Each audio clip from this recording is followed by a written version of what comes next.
Welcome to the Hawkeye Sidekick podcast.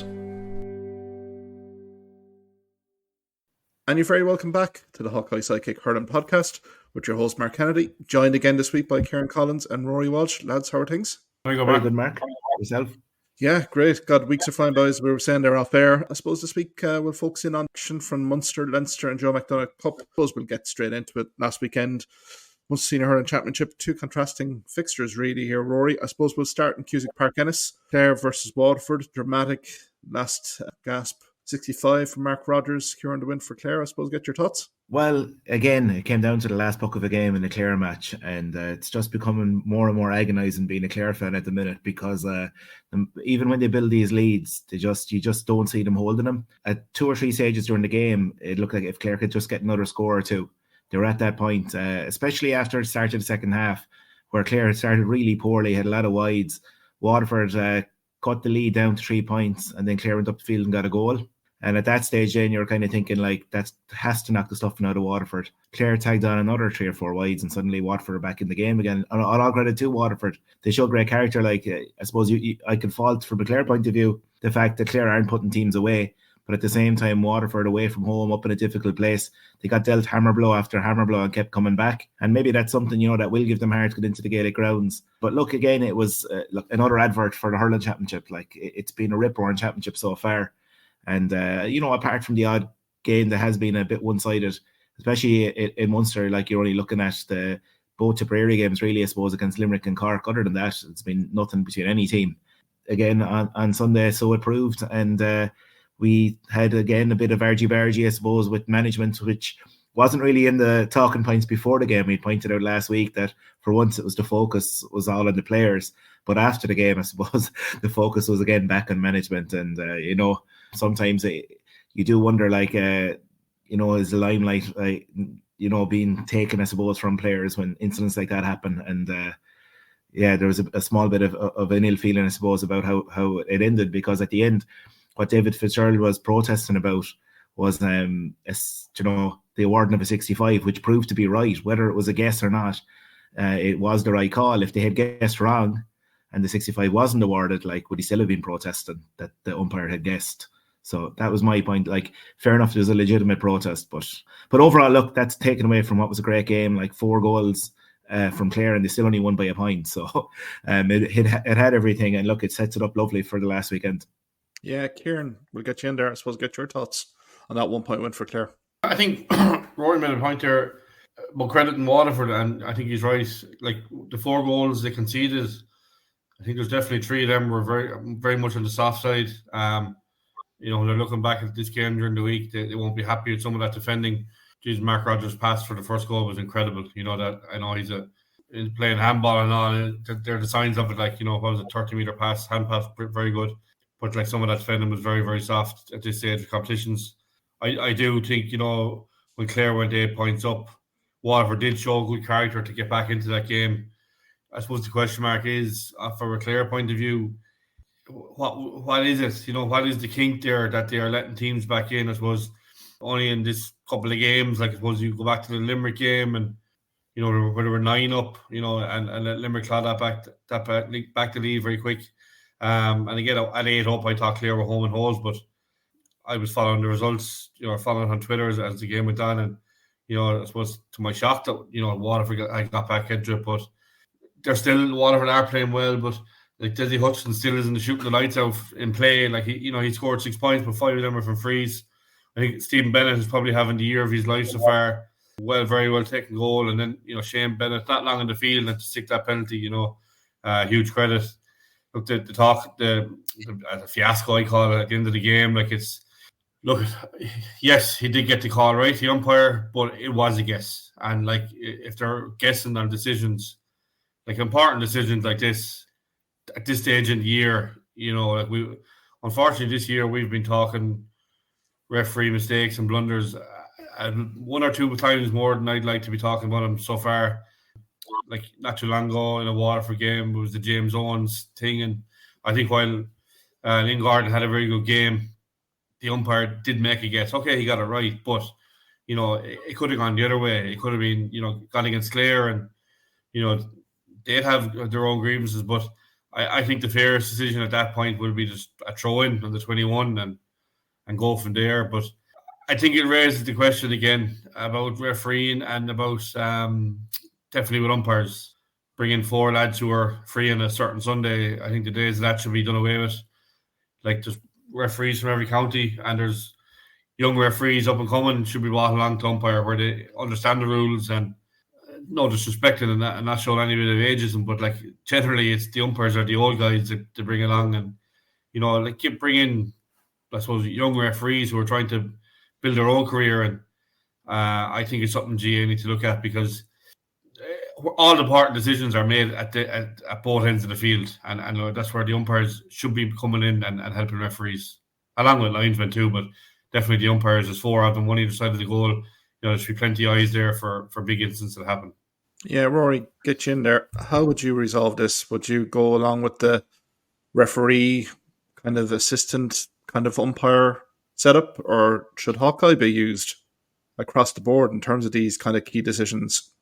Yeah, well, just to go back to the game, there was one interesting part there, not on camera. Liam Gordon was actually signalling as well, to the umpire that, now, obviously the umpire should have had a closer view, but when he saw the umpire was confused, he seemed to signal towards the umpire, and you can see from the footage, the umpire is looking straight out at the referee for that 65. So, you could say eagle eyes from Liam Gordon that he could see it, because look, there was a bit of a schmozzle around that ball as it dropped in. Incidentally, like, actually, if the game had finished a draw, it would have even made this weekend more interesting, because you'd have Waterford sitting on 4 points with a head-to-head win over Cork, And if Clare were to beat Limerick and or if Clare were to beat Tipperary and Limerick were to win as well, Waterford would have Cork in the head-to-head. So maybe the draw in one way might have made things, even more interesting. But look, going back to it, I agree about the umpire should be a referee in at either end.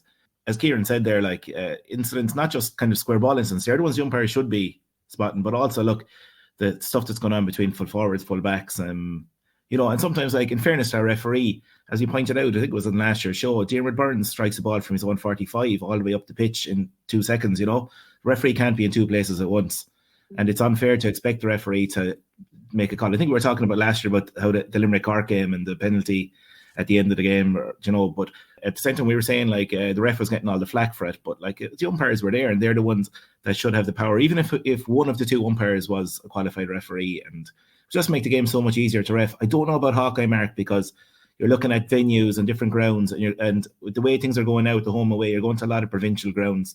Like, it could be Dr. Cullen Park one week, you'd have to kit out all the grounds with the almost identical TV footage, and we already have the GAA Go and RT saying they don't have enough cameras to cover every game. So, putting in multiple cameras is supposed to spot almost every incident. But and there is the element of slowing things down. Even, to be honest, like, the Hawkeye for points, especially in Thurles, seems to take an age at times, and especially when a game is a bit of a flow to it and there's 45 seconds taken for a Hawkeye, it does definitely affect the flow of a game.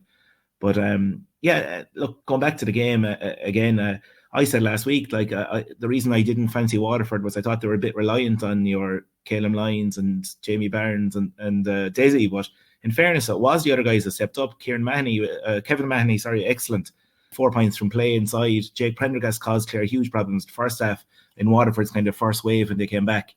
And to be honest, Mark Fitzgerald, I thought, did fine. I know he got kind of blamed for the goal, but if you watch, it was Ian Kenny who never tracked back David Fitzgerald when he ghosted him behind. Okay. So you couldn't really fault Mark Fitzgerald for that. And the other ones, like, the ball was given away. Tig de Burka, of all people, who had a great second half. But he gave the ball away for one of the goals, and suddenly, like, you're on the defensive when players were already going forward. So I thought Mark Fitzgerald did fine, actually. And I was kind of, a bit worried about him going into the game. Iarla Daly probably did as well as you could on Shane O'Donnell, and that's strange because Shane O'Donnell got man of the match. But Iarla Daly won a lot of the ball there and disrupted a lot of ball as well. Probably needed a bit more help from other players. He's left 1-on-1 a lot, which you don't want with O'Donnell at the minute. So overall, look, Waterford have plenty to be positive about, and the impact from their bench as well. 1-6 from play coming from their bench, like, that's massive, especially a warm day and lads are flagging, to have that coming off the bench. I thought their bench made a lot more of an impact than Clare's. A few of them, like Ian Galvin apart, who looked really lively and sharp when he came in, and definitely boosted the full forward line. Tony Kelly as well, in fairness, but Shane O'Morey has come off the bench a couple of games. It seems to be a bit off form, to be honest. I know Lohan's probably trying to play him back into form, giving him plenty of game time, but it's not happening for him at the minute.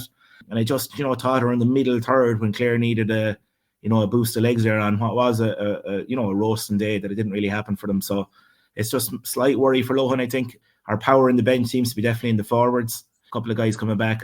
Ryan Taylor, I heard, is very close to coming back. David McInerney missed the last day, and there was no word at all as to what, how long his injury is. I know he limped off against Cork, so I'm presuming it's the same injury. So I think Clare definitely need bodies back for that middle third. It was obvious that Waterford just had a more of an impact there off the bench than Clare had.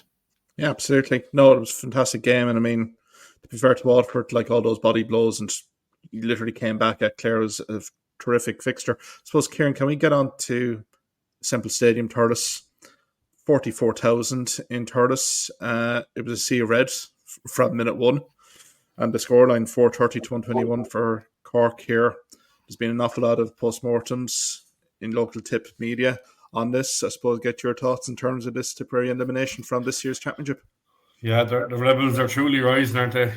Was it 8 or 9 to 1 in regarding the crowd attendance? I think, to be fair to Tipperary, got a great start. Great pass from Noel McGrath for the goal. Definitely held their own in that first half, and I think the changing of the game was the Alan Connolly goal before half time. I think if you're doing analysis on that game after it, how he got by so many Tipperary defenders to get in, he shouldn't have been allowed. But nonetheless, for him, great finish. It's his third hat-trick this year, which is probably, it's nearly unheard of, really, I suppose, in hurling terms. But, he's just having one of them brilliant years.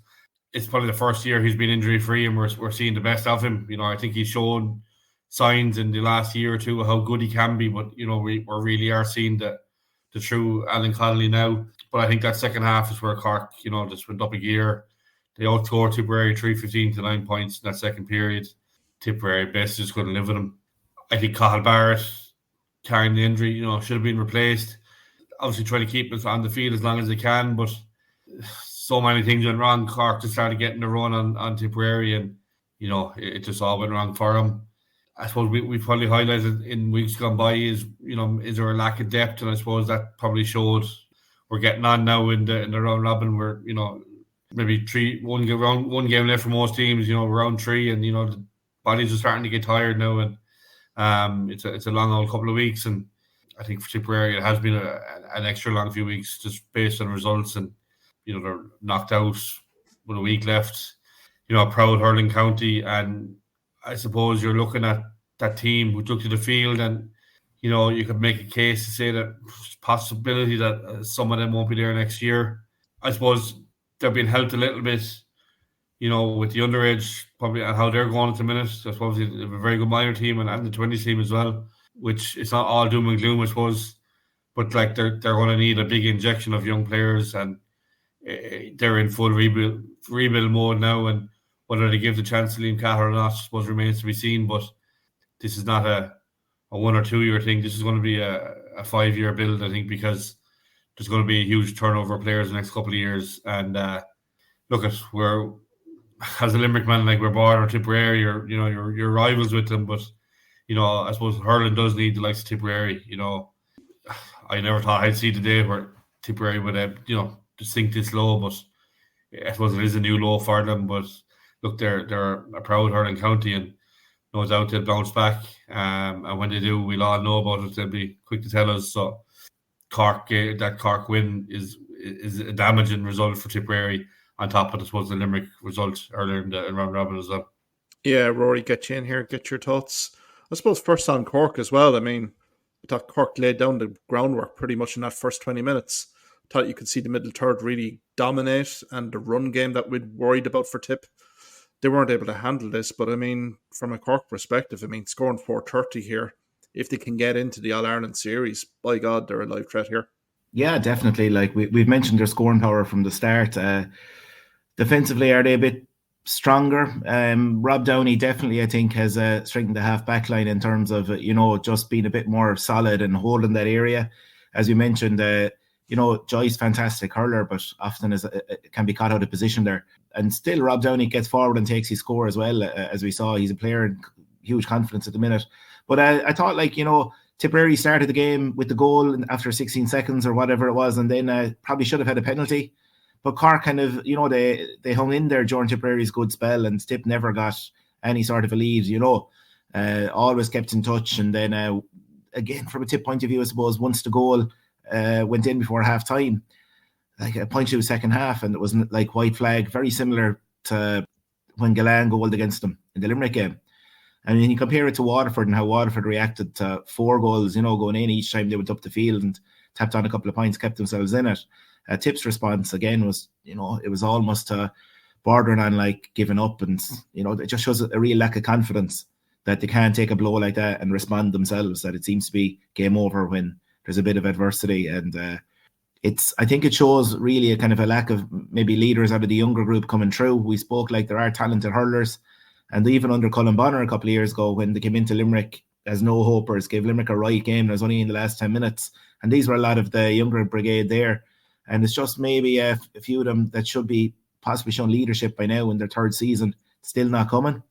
I just think as well that some of the I don't want to say older brigade, but some of the guys with a lot of miles in the clock kind of that were being looked for leadership. Like in first, the game has moved on in terms of pace. And before you could, a real, kind of clever head could get into pockets of space and still, have a massive effect in the game. Even if, the pace was kind of slightly gone. I don't think that it's possible anymore in hurling and I just thought Tipperary probably have 1 or 2 elder statesmen too many at the minute. And that's very probably harshing to say considering all they've given hurling, some of these guys. So probably some of them, some of the greatest hurlers Tip have produced, definitely in modern times. And I just thought like the balance has been wrong since the start of the year. They got their warning shot, I suppose, in the league semi-final with how poor the team played up in Portlaoise. Still like massive warning in the Gaelic grounds. You could say they recovered down in Waterford and put up a good performance, and they did. And they showed a bit of resilience that day coming back as well. But especially at the death, but it just wasn't there the weekend. And a team high in confidence with Cork, with the massive support they had, just ran amok for a finish. Just, I suppose, sends warning signs to the rest of the championship. And I know if Limerick and Waterford draw at the weekend, Cork could be out, despite all the promise they're showing. And they'd only have themselves to blame for the way they started the championship. But look, if they do get through, as Kieran said, they are a danger to everyone. And the only thing from their point of view is if they do get through, I think it's more than likely. I think it's 99% it'll be 3rd place, which means they'll be playing a Leinster runner-up and then a Munster champion just to get to an All-Ireland final. So it's not an easy route. Cork fans may have to keep their feet in the ground if they do get through, because seems to be the red wave there seems to be bordering maybe on overconfidence for a team that aren't even qualified yet. But I suppose, Kieran, looking at this Cork support at the moment, I mean, if you're a Tipperary player going out to the pitch on Sunday afternoon at 4:00 and you see the 43,994 was the attendance, I suppose you can guarantee that there's probably 30,000 Cork at least in that ground. And I mean, that Cork team is gaining momentum, but I suppose from a Tipperary perspective, like if you're a Tipperary player, like the mindset of the county at the moment, like the supporters are not turning up. I mean, from a Liam Cahill, Michael Bevins and player management perspective, it must be very disappointing for all the work they've put in during the year to really kind of have that support with you on that Sunday for a key game in Championship. You can look at the two sides, I suppose. While the Cork, I suppose, the Cork cockiness and the wave, as Ruairi called it, is coming back. You commend them, they're stars of success the last 16, 17 years, and they're only mad to follow the team, and I suppose they still have in good numbers over the years. And you compare that with Tipperary, and it's not just this year; it's the last year or two as well. Like I remember, was it 2 years ago? Tipperary came to the Gaelic grounds, and it was definitely 6 or 7 to 1 that day as well. So this isn't a new thing. That I think I suppose it's disappointing for the Tipperary team and the Tipperary players, because they're still putting in the same efforts they would have been back in 19 when they won it, and back in 2010. The same effort goes in, the same amount of training, the same hours, and everything goes into it. And to not have the support of your clubmen and your neighbours and so on when times are bad, that's when they probably need support most. And I suppose you look at some hurling counties where I'm going to use Limerick as an example, because it was 45 years of torment, but I think the fans still followed through, and you followed in hope more than anything else. But you still went, and by God, we saw some bad days, but you still go, I suppose, the pride of senior county, and and wishing for him at times just to win a game. That's a mind-win trophies. I think for Tipperary, definitely for the players, I'm sure that point is very disappointing. Before we get you in here, then we'll preview round 5 of the Munster Senior Hurling Championship. Let's start with Tipperary and Clare in Semple Stadium. It's been a happy hunting ground for Clare in Thurles in recent years, and I suppose from a Clare perspective, Rory, do we see a Tipperary response here, or what's the mindset in Clare heading into this game? Oh, you have to be wary from a Clare point of view. The fact Clare haven't been able to put any team away is definitely a worry. And Tip at home, I know you might say, well, they're out of the championship, but we saw Waterford last year when the pressure was off and the shackles were off. They were able to produce a big performance against Tipperary, as it turned out, and probably a performance Tipperary haven't recovered from since. Judging on the league form this year and championship so far as well. So at the same time, like, Tipperary will remember they beat Clare up in Ennis last year, so there's a lot for Tip to gain confidence from if they look into it. I would be very wary, and just looking there this evening, the bookies have it at an 8-point gap, and like, I don't see Clare beating any team in Munster by more than 8 points at the minute. Until they prove us wrong and actually go and increase a lead of 5 or 6 points and bring it, win a game at that lead rather than having it coming down to the last minute. Because league final against Kilkenny, they're up 6 points against with a breeze, and Kilkenny come right back at them. Goes down to a penalty save at the end. Same against Cork, they get to a 6-point gap against 14 men and the breeze behind them. Comes back down to Mark Rogers, of all people, blocking the ball on the goal line. And then the last day as well, twice Clare went 8 points up to 6 points against Waterford, especially in the second half. Home crowd, everything in their favour. And yet it comes down to a guess from an umpire, as Davy Fitz would say, for the 65 at the end. Look, based on that, I don't think you can give Clare much confidence. Okay, they're winning the games, and the record form-wise over the last 3 years has been way stronger than Tipperary's. You can say everything about Tip being in disarray and the whole lot, but maybe some of these guys, the younger guys that aren't performing due to pressure, might help them perform a bit better now that the pressure's off. And they would love to take Clare's scalp as well. I think, though, I'd fancy Clare, but to be honest, like, I don't see it being this trouble that people are talking about. And a few Tipperary people I've met are very little hope for Tipperary in this game, but I don't know, maybe I'm just lacking in confidence a small bit in Clare in terms of, going out and putting these teams away. But yeah, I do see it as a tricky one. Yeah, Kieran, get you in here. I suppose get your thoughts on this Tip Clare game. You Clare who are downplaying the whole game, isn't it? Reverse psychology. I didn't buy one bit of that for a second. Look, I do expect more for Tipperary this weekend. Surely to God, they're playing for pride at this stage. It shouldn't take much to rally them during this week. Look, we saw it with Waterford last year. Waterford were on the back of a losing streak going into that last game against Tipperary, and like, Tipperary had it to play for. Like, they were on the verge of a Munster final, and Tipperary turned them over in great fashion, and I suppose it derailed Tipperary season. So it can be done.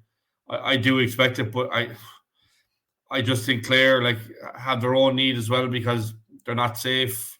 They're going to want to secure a Munster final, and for that they're going to need a performance. And I'm sure it's been talked about during the week about not putting teams away and getting these leads and not holding on to them. And I'm sure they're working on that behind the scenes. And like, for me, we'd like to see it being a close game. I don't think it's going to be. I think Clare win this definitely by 6-7 points at least. I think Tipperary will bring, they will bring, I suppose, a performance and such, but I think definitely second half Clare are going to push on. Tony Kelly getting on the last day, doing well, but I expect to maybe get a start this weekend. And I think Ryan Taylor is needed to make that Clare team tick definitely in the middle.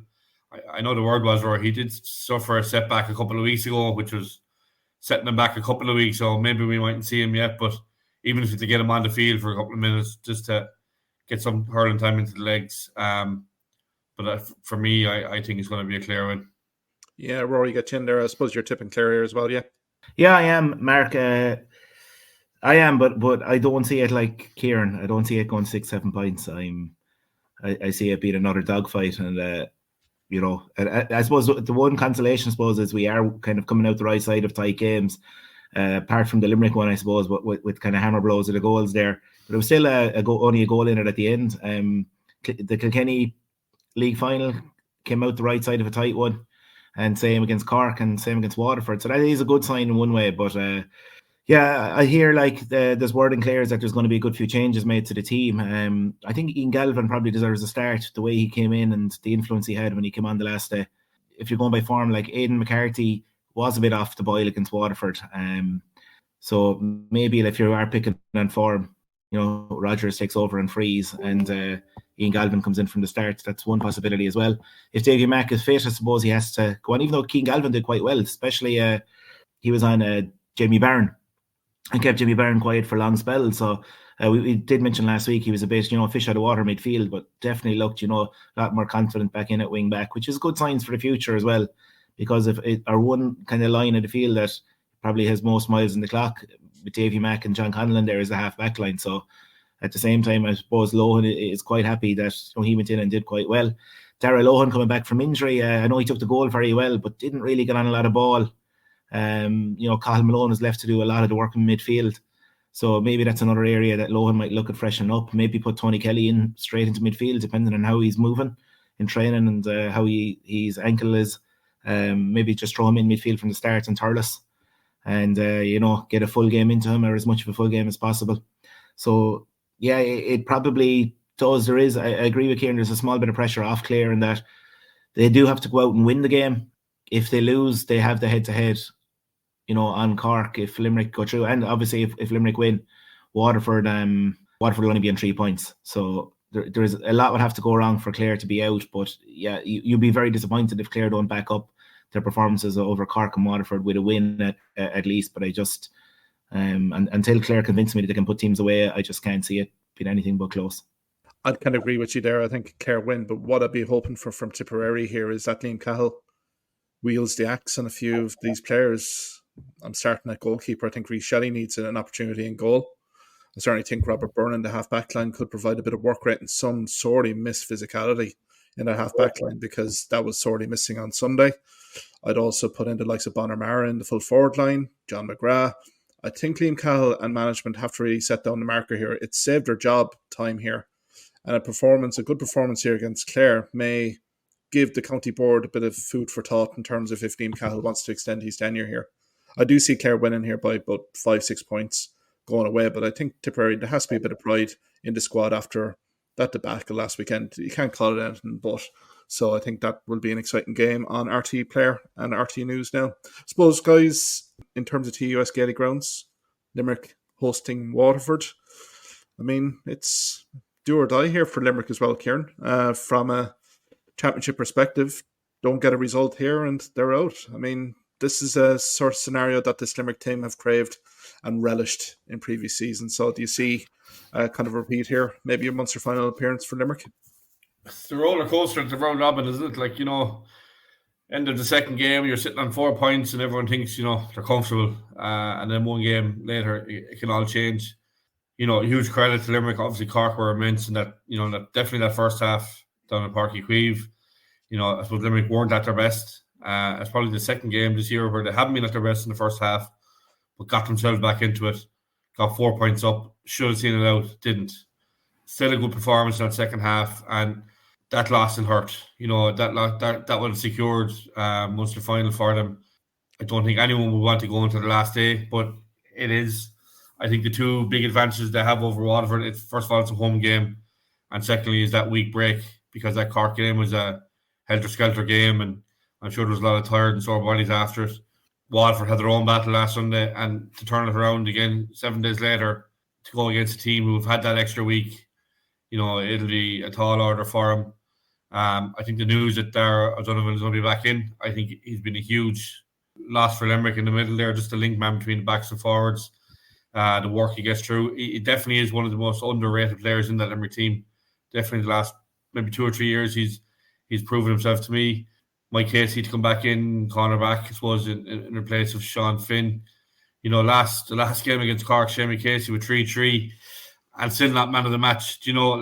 Had that penalty not gone in, he would have got man of the match. I suppose it shows the fine margins, but obviously he was lacking a bit of form and it was dropped for a game, and I suppose this is what the result of it was. I expect Limerick to be hungry. I expect, I suppose, the intensity and work rate that we associate with them. I think teams this year so far have probably exposed Limerick in a few different facets. I think Cork went after their long puckouts, playing over the half back line, definitely worked for them. I think Cork exposed them, at running for goal. And teams will use this as motivation and try and put their own twist on it and get at them. No other than Mikey Kiley to win puckouts for Waterford. So their aerial targets, he is I'm sure that's a big facet of their game. They will try and use, I suppose, but Limerick have at the other end. Clare, as I said earlier, 3 to 4 goals was really sloppy defending. And I think that's something that John Kiley and Paul Kinnerk will be looking at this week, is how we can expose that Waterford full back line. And it's going to be a helter-skelter. Obviously, it's effectively a Munster semi-final. You win, you're through to Munster final. You draw, okay, we're still safe, and the rebels are gone. But I don't care. Go for the win. Munster final beckons again against the Clare, who I suppose they've met so many times in the last couple of years. But I do think Limerick will win this. I think Waterford will throw the kitchen sick at Limerick. They've nothing to lose at this stage. This is their last chance saloon for them. But I think that point that Tipperary got off him in Walsh Park could come back to haunt Waterford come the end of this round robin. Whatever about the Clare game, they give it their all, but I think Clare, probably the draw would have been a fair result, but definitely that game where they were the better team, 4 points up in injury time, like Limerick were in Cork, should have seen it out, didn't. But I do think Limerick will be strong enough. Yeah, Rory, get you in here. I suppose, what are the key matchups you're looking forward to on Sunday in TUS Gaelic grounds? Yeah, in terms of matchups, one thing Limerick haven't done in the past is kind of gone man-to-man and man-mark. We've seen that with Tony Kelly, for example, who they've let kind of roam. And Limerick, if he comes into your zone, you mark him kind of approach. But I think that might change here because, as Kieran mentioned, Mikey Kiley can be man-marked.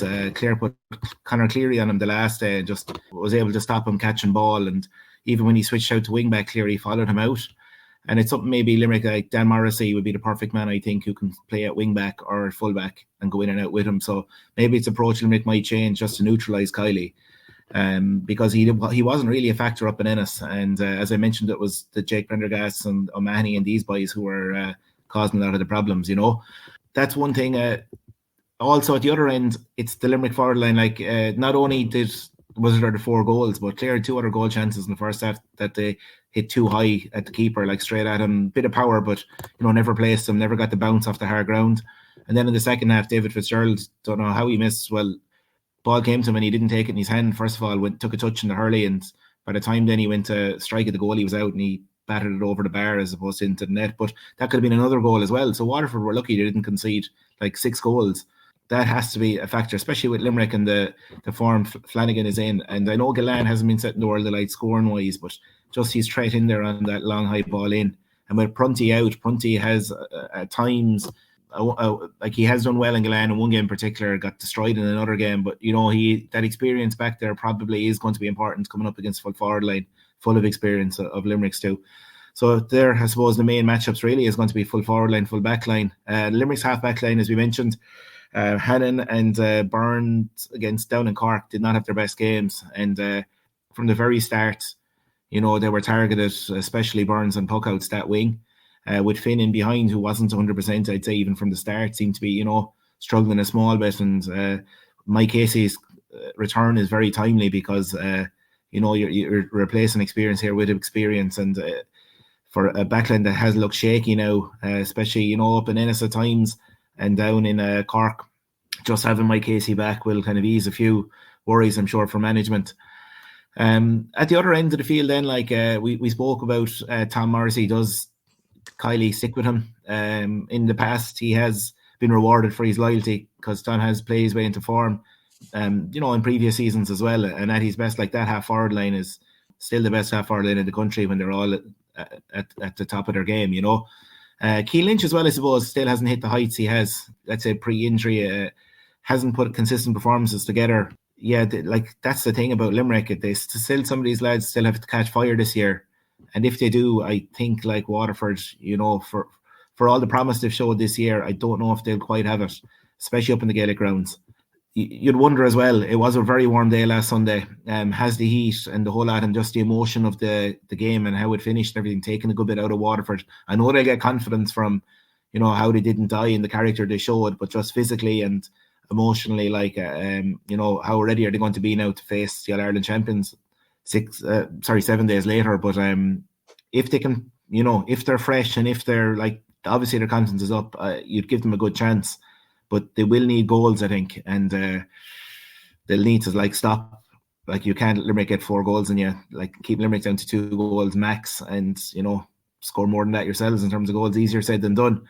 Yeah, that's probably Waterford's best hope, is to do what Clare did to them as such, get a few goals early, and maybe with the home crowd, get the home crowd a bit nervous and agitated, and hope it feeds to the players by getting a good start to them. But yeah, it's just hard to see Limerick being beaten in Gaelic grounds with the way they've played there recently, especially Tipperary, who did dismantle.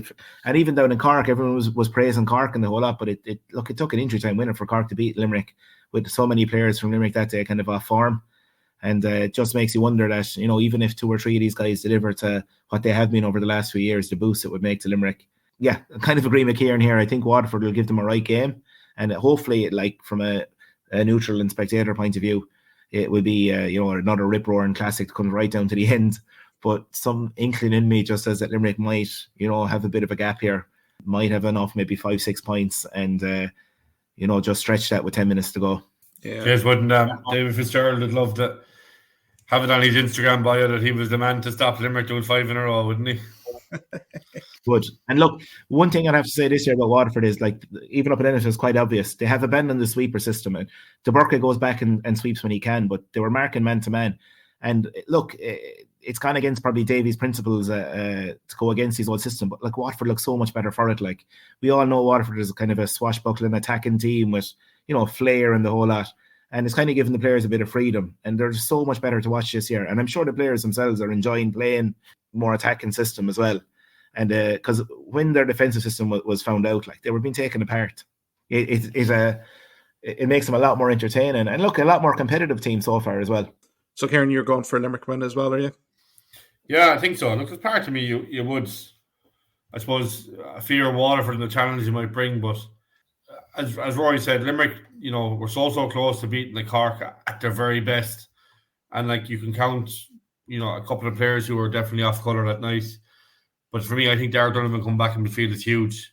It allows Cian Lynch to go back into centre forward. I think that's his best position, and that's where he can do most damage to teams. Yeah, I just think with the home crowd and they've had that extra week to prepare. I think in Waterford's game plan to start of the year, they wanted their business done in the first 3 weeks. I think the fact that it's gone on to the 4th week, to me, definitely wasn't in their plan. Look, I'm sure they will bring a challenge, and it won't be any easy feat, but I do see Limerick win this. There will not going to be much in it, but I think maybe 3-4 points. I kind of go along with you there, Kieran, in terms of that Limerick victory.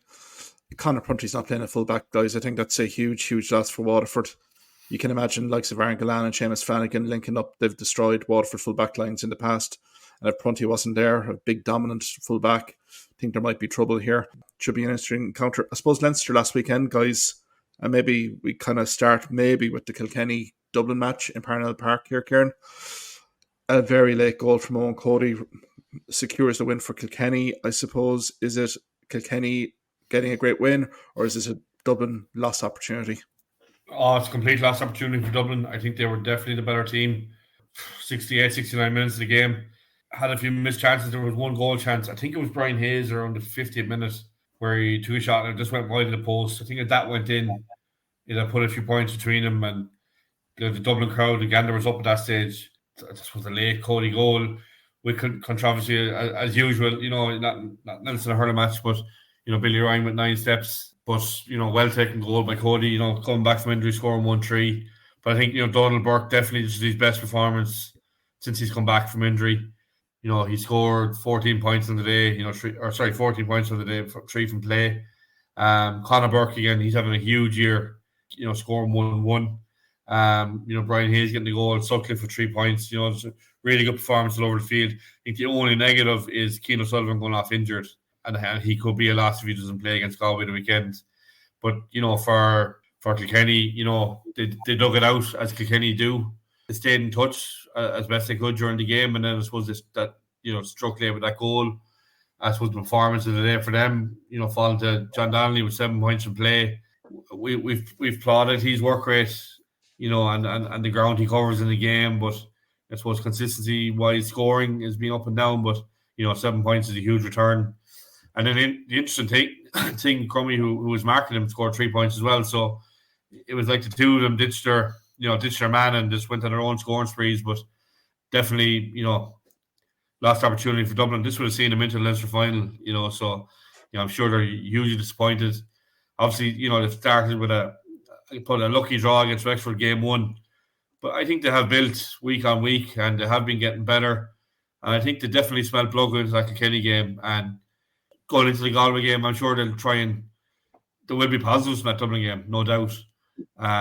They won't fear Galway whatsoever. Galway have, I suppose, one of the teams who have been a little bit off colour the last couple of rounds, and in the history of, I suppose, Leinster, since Galway has come into it, Dublin has been that team where Galway have probably struggled a little bit. I think Dublin have got 4 wins over Galway, in the Leinster Championship. So, Dublin will fancy themselves going to Salt Hill.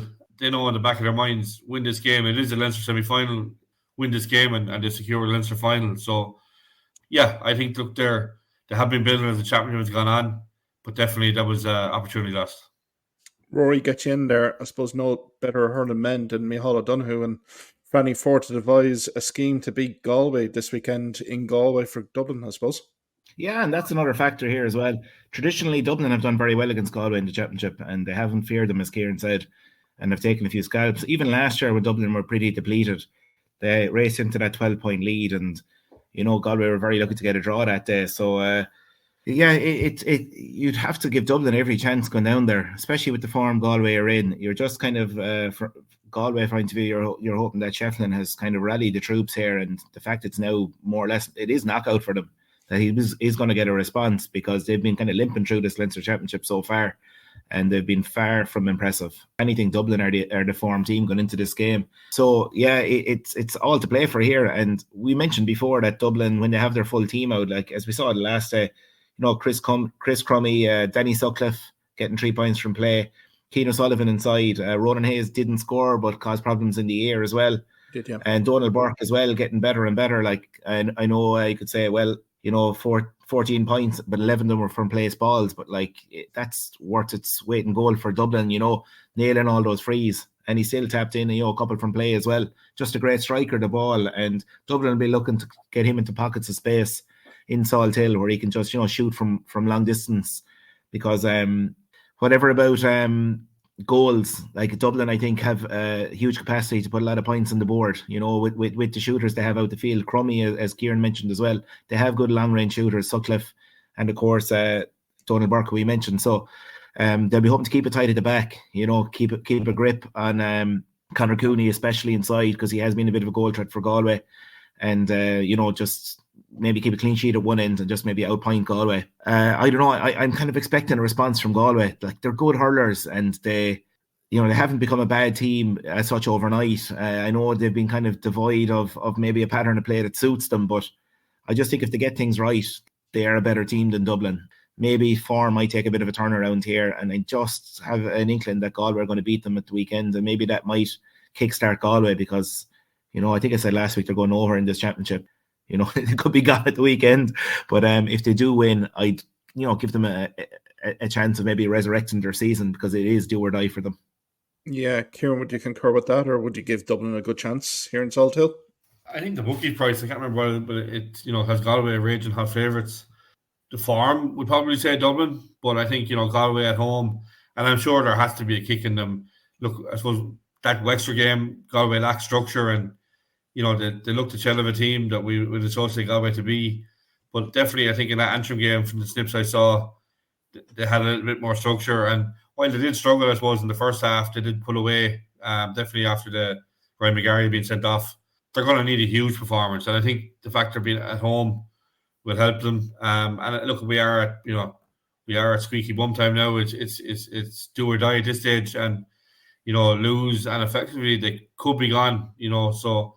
Look, I do think Galway will win, But Dublin are going to come here with something huge, and they're playing for their own merit, and they have been improving game on game. And I suppose if you look at their underage too, like the 20s only beaten by a couple of points by a very good Offaly team last night, and the minors going well too. So I suppose Micheál Donoghue is making a trip from Galway every week for a reason. I suppose it's what he sees that other people don't see. Maybe I think Dublin have improved. While they had a very poor league, they have improved as the championship goes on, and I suppose that's the main thing. You're looking for improvements as the year goes on, and they have done that and they have given that. But I still do think I expect more from Galway. I expect them to be. They still have the season is not over by any means. Win this game and they're in a Leinster final, and I suppose try and stop the rot of Kilkenny winning them for the last couple of years, and they have a chance of doing that. And if they can get to a Leinster final and win it, they're only 70 minutes away from our Ireland final, so it is all to play from. But I will give Galway the nod, but I do think Dublin are going to come and give them loads of it too. Yeah, I'd agree with you there, Kieran. I think Dublin will definitely provide a very stiff challenge. I mean, the second half performance from Galway in Corrigan Park was far improved. We know regarding the sending off here of Antrim centre half back, I think that was a huge call. But I think, to be brutally honest, with Galway, they were a bit more structured, a bit more cohesive in the forward line, particularly scoring the 114 in response. So I think I'll give it to Galway, and I think Shefflin has been muttering to the media regarding Leinster Senior Hurling Championship and the quality of it. You know as well as I do, and here in Galway, it's been very quiet in the hurling camp here. It's been all about the Gaelic football county team. So I think the Galway hurlers really need to send out the message, the statement of intent this weekend. I think they will do that. I think they'll win by 4 or 5 points. Suppose, Kieran, you were down at Netwatch Cullen Park at the weekend to watch Wexford and Carlow, and a very comprehensive win for Wexford really kind of propels them up the table here, leading into this game against Kilkenny and Olin Park. I suppose, get your thoughts. Yeah, I suppose all I can say it was a real professional display, really, and it's not something you'd associate with Wexford teams against. I'm not going to call them smaller teams, but the weaker teams. They're the games I usually struggled on in years gone by, but I suppose they got a great start, an early goal from Conor McDonald, and I suppose, to be fair to him, sometimes you question his work rate, but really at the weekend gone by, he worked really hard, chased down the keeper, forced a turnover and batted the ball into the net. And I suppose from there, Wexford took over. Wexford were really good, but I think Carlow were really poor as well to complement that. To be honest, I think the pace Wexford played at, Carlow couldn't live with them. But their big players, I think Mouse Kavanagh really struggled in play. Even had a couple of wides on the frees, which is something we don't associate him with too often. Conor Keogh had a good game, scoring 1-2, and Chris Nolan was huge, winning puckouts and scoring 4 points. The man just literally shoots from anywhere, and really, really accurate. But I have to say, look, from a Wexford point of view, Lee Chin, probably one of his quietest games in play, but still scoring 13 points, 10 of them from frees. As I mentioned, Conor McDonald scoring 2-2. Roy O'Connor, I think, is the difference this year in the improvement from Wexford. Scoring 5 points really, really shows sign of hitting top form. And I suppose he's complimenting, Lee Chin and I suppose Conor McDonald's side, and like you can't go on I suppose definitely in a championship where you're relying on one player, and I think Chin has a bit of backup now and help in there. I do expect Keane Byrne maybe to start against Kilkenny, and I suppose he has shown good flashes of play in the games he has played, and I suppose he's come back with a good score in return too. So add him to the pile of them three there. There's very good scoring forwards there. I suppose the thing is, well, it was 15 scores from Wexford the weekend. So that's, again, another thing you wouldn't see too often in Wexford, but impact from the bench. Every sub they come on scored, which is a positive too. I suppose it helps competition for places and so on. But tricky fixture coming, going to Nolan Park the weekend. Two teams know each other inside and out. They played each other so often. I suppose the last 2 years, Wexford have beaten them in championship. This time last year, I went to the last game as well, but for different reasons. Wexford were going to avoid relegation. This year, they're going to try and get themselves into a Leinster final. So motivating factors, big differences in them, but still a big motivating factor. It's not a dead rubber by any means. So, I suppose the Galway game has really turned the season. I suppose, the performance they put in against Galway and to carry it through to Carlow, and I suppose the professional display they put in, they're probably a team starting to play with a bit more confidence now. I suppose there's no more injuries. The full deck is there. Hopefully see Dee O'Keefe back in the next couple of weeks, and they're picking from a full deck now, and there's no excuses anymore. But it's going to be a real ding dong battle again, because there's never anything different when these two teams play each other. Yeah, Rory, get you in there. I suppose Wexford building up a nice little form line. Rory O'Connor, Conor MacDonald, really complimenting each in well. I suppose from your perspective, Rory, do you give Wexford a chance on Sunday to get something from Kilkenny? Oh, you have to give them a great chance. The form they're in, the improvement they've shown this year, take out the Antrim game, and they have been pretty impressive, and especially in how they dismantle Galway. And a performance like that gives them every chance against Kilkenny team that haven't got fire as such in the championship so far. And in fact, the only thing really that would see Wexford not qualify would be a Dublin and Galway draw, because Wexford would have a Dublin and score difference, because if there's just two teams level, it'll come down to just overall score difference. And then also with Galway as well, they'd have Galway in a head-to-head after beating them. So I think the only way Wexford won't qualify to All-Ireland Series is a draw at Salthill and a Wexford defeat against Kilkenny. I think Wexford here can, again, have a right cut of Kilkenny as they have in the last 2 years. And there's zero fear of them. Even underage, these boys were very, beating Kilkenny under 21 when they were that age, minor and stuff. And they don't have the same kind of aura for Kilkenny that other counties do. And that's why they've done so well against them of late. And I'd give them every chance here. I'm going to go with the old GA favourite. I think could be a draw. That'll really get the calculators out then with the result from Salthill too. But I just think Wexford at the minute, there seems to be a match for anyone in Leinster. And I'll give them everything to get a draw, especially with, as Kieran said, the form their big forwards are in, Conor MacDonald beginning to, become that goal threat he was 5-6 years ago. And as well, you have the Rory O'Connor, Lee Chin, even from midfield as well, coming through, the pace they have as well, going through, Conor Foley, and just getting the big lads back as well. And Kieran was saying Dee O'Keefe there as well, right, getting fitter, back in contention as well. So Wexford are getting very close to having a full deck. And with a full deck, they're very dangerous. Kilkenny, John Donnelly last day, as Kieran said, pulled it out of the fire for them. And they're going to need more than that, though. And it's kind of been our criticism for them all year, is just that, lack of support in the forward line. And, at the minute, if an injury happens, Donnelly at the minute, you'd be worried where Kilkenny are going to go, because he's doing Trojan work for him. And there's still positions up for grabs in that Kilkenny forward line. And a good performance against Wexford will nail down a position for you for a Leinster final if they get through. So I'm just going to, and I'm not sitting on the fence here by calling the draw. I genuinely think it's going to be that close that, and a draw, I suppose neither team would be too disappointed with a draw either, where it's come down to it.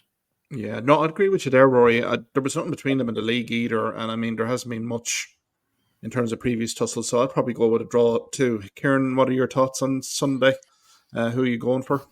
Yeah, look, as you said, look back to the league, it finished in a draw on that day, and form line, Kilkenny, to me, look to be struggling a little bit based on the last two games. Carlow getting the draw, and I think we all expected Dublin to come out and put a huge performance and a huge result on Dublin, and didn't. So we were lucky to sneak a win in the end. But Kilkenny home are a different animal, and I suppose when they see Wexford coming to town, they're not going to give them any up either. So I think it's going to be a huge game. I'm not sure the word is Mullen going to be back or not. Cody obviously getting in the last day. That game will stand to him after coming back from injury, so he's only going to get better. I think the matchups are going to be huge here. I think if Wexford can get a hold of Donnelly, I expect Shane Reck and Marco and Cody, and I suppose he's had good success on him anytime he's played over the last few years. But I think it's the same at the other end for Kilkenny. I think they'll have to get their matchups right on I suppose Wexford forwards and the form they're in. You're going to have a handful, and the two inside with Lee Chin and Conor MacDonald, between Hugh Lawler, who does Mikey Butler pick up? So they're going to have their own conundrums in there. I think of the two games this weekend, there's going to be a shock in one of them. Galway, Kilkenny, while they're the two powerhouses in Leinster, they are struggling for form at the minute. Now, form can be thrown out the window at any stage, I suppose, but I do think there's going to be a shock in one of them. I think Wexford definitely, I suppose, as Roy said there, the draw in the other game and not to get a result is the only way they can be knocked out. But I think Wexford can go and win this. I think they're, a little bit of momentum built up over the last 2 games. No injuries, playing with a bit of confidence. And I think the most important thing as well is these guys will die for Keith Roster. He's a Wexford man, and some of these guys played with him, and I suppose like they've been given every chance as the year went on. And I do think there'll definitely be a huge performance in them. And I think some of these players that like, especially the elder guys, haven't been blessed with big days and Leinster finals. And I think for the likes of Lee Chin and Liam McGovern and that they get another day in Croke Park and have a good tilt at the Leinster final. So I'm going to give Wexford a nod by the slightest now, 1 or 2 points to get into the Leinster final. And I think either team, if they did get there, like Galway or Dublin, they're not going to fear them. So, but one step at a time, I give them the nod by 1 or 2 points this weekend. Great stuff, Kieran. I suppose, Ruairi, we've been talking about provincial finals. We've been talking about top 3. There's also another fixture in Corrigan Park on Sunday. Antrim Carlow, loser will get relegated to Joe McDonagh. That awaited Westmeath last season. I suppose, get your thoughts on this one. Who do you think is going to get the win here to stave off relegation this season? Antrim, based purely on Corrigan Park, and I know you could say they went down badly against Galway there, but as you alluded to, they were right in the game until the sending off, and had Galway had trouble at times, especially in the first half. And of course, the famous win over Wexford there. They will, when this fixture came out, they'd have been delighted to see that they had the home advantage over Carlow, because if it boiled down to it, and it has boiled down to it, they would feel that home advantage would see them through. Carlow would need a massive performance again from their top men, their forward line, especially Marty Kavanagh, Chris Nolan, these guys, similar to what they had against Kilkenny. They're going to have to do everything here, because I think it's going to be a tall order for them to go up to Corrigan Park and get the win. And based on, if you were told before the championship that Antrim would get a draw with Kilkenny, that Carlow would get a draw with Kilkenny, they'd have fancied their chances, of staying in Leinster. But the way it's boiled down, this is a must-win game for them. Draw sees Antrim through, as we know, because they have 2 points. So Carlow have to go up there and win. And, as we said, more established counties have found it difficult to go up there and get a win. So based on that, and, Antrim as well, they're probably, I suppose, the win over Wexford has kind of, in a way, glossed over in terms of their inconsistencies, because they've shipped heavy defeats as well when they have, the Kilkenny game, massive defeat, Dublin as well.